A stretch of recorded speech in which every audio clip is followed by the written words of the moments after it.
Hey guys, what's up? Today I'm doing a little bit of a more serious video.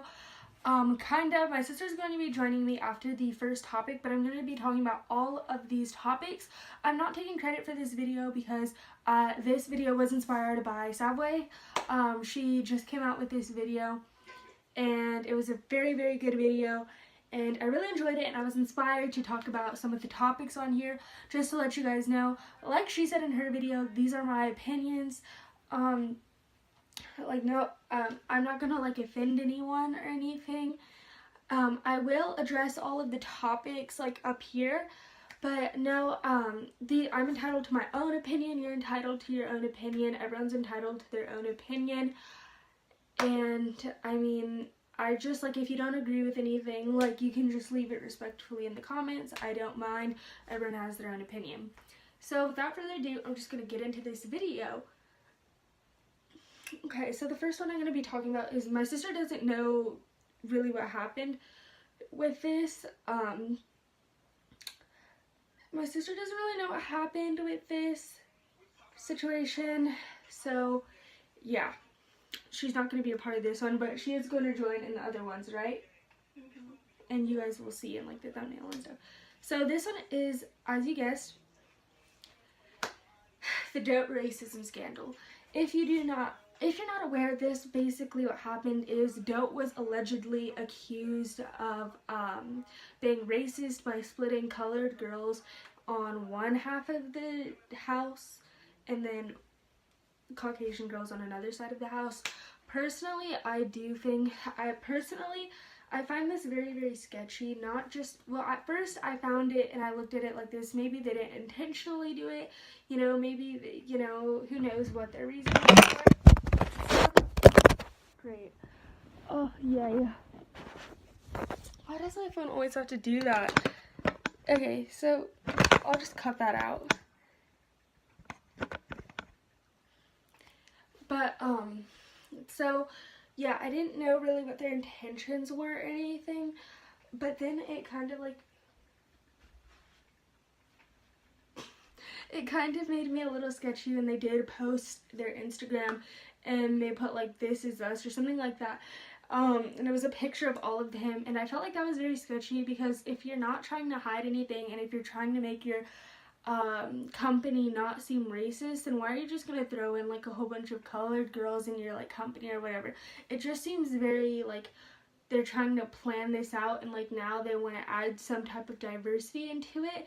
But if you had diversity from the jump, then you wouldn't have to try to prove it to everyone. I get they're trying to defend their company or whatever, but I mean, you don't need to where were all these other girls other times? I mean, I'm just saying, I can insert some pictures. Sorry, I'm doing that. Sometimes my thing doesn't have the volume work, so I have to use some type of symbol to know where I'm at. So yeah, that's what I think on the dope racism scandal. But I mean, other than that, no one really knows what their intentions were. I did see Verina's video. It's Keisha's video. A lot of people's videos that came out with a video like that, explaining their point of view and stuff. Now I'm going to be talking about, you guys know, the James Charles and Tati scandal. What's up? I'm going to say that I'm Team Tati. I've just never been interested in James Charles. I definitely do believe her allegations because, I mean, they're pretty legitimate. I know he did just come out with a video about no more lies. But I mean, for me personally, I've never really supported James Charles, and I didn't really know about Tati until I saw the video, and that's the honest truth. But I feel like Tati's video was definitely a stronger kind of mentality, and it wasn't just collecting information and throwing it in there. So I think it was more or less data, and it was more just strength, and you can really tell by her presentation throughout the video, and yeah, she was James very thorough. Went through the video. Come in. I don't feel moving there. Whatever. So James went through the video, just selected clips where he can make excuses to it. Yeah, he just threw in information and expected for people to kind of just believe that. I usually have like a screenshot or videos and stuff.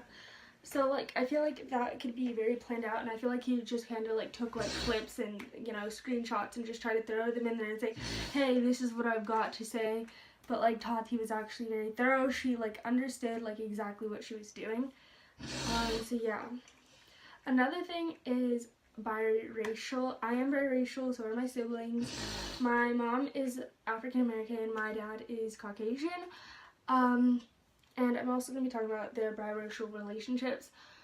Being biracial, I feel like it's much cool. Well, no, I'm not trying to offend anyone.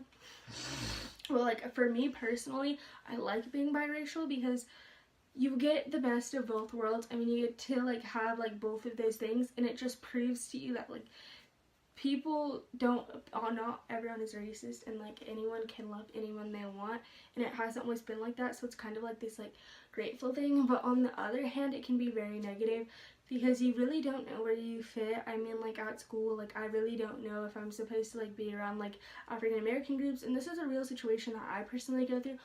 But like I don't know if I'm supposed to be around the African American girls or if I'm supposed to be around the white girls, because I'm half, I'm half, and I have like a whole bunch of other stuff in me too. I have Indian and like all these other like smaller cultures in me that I would really like to learn about, and that's kind of how I feel about being biracial personally.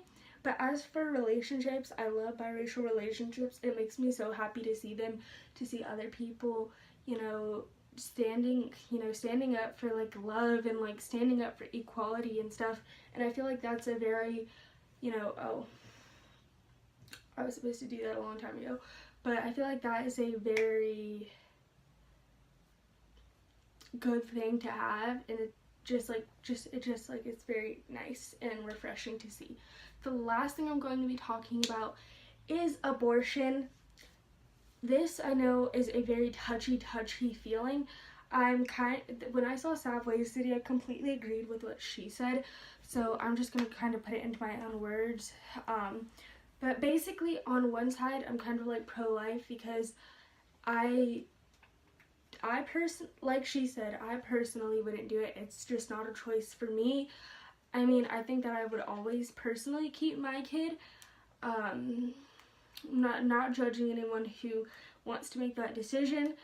I'm also going to try to find a picture of some very, very disgusting things that were said by Caucasian men, which is mainly in the Congress or whatever it's called.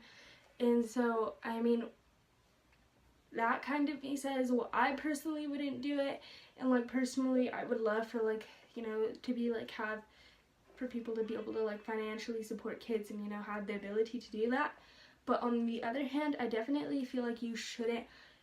It's your body. I mean, I get there's like another body in your stomach that you have to worry about too, or well, not a body, but there's like another like fetus, for lack of other words.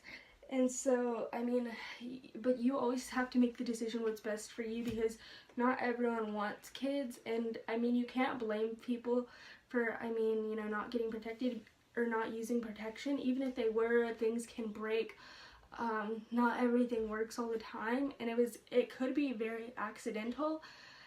So it's kind of just like torn between those two. So yeah, that's it for this video. I hope you guys enjoyed.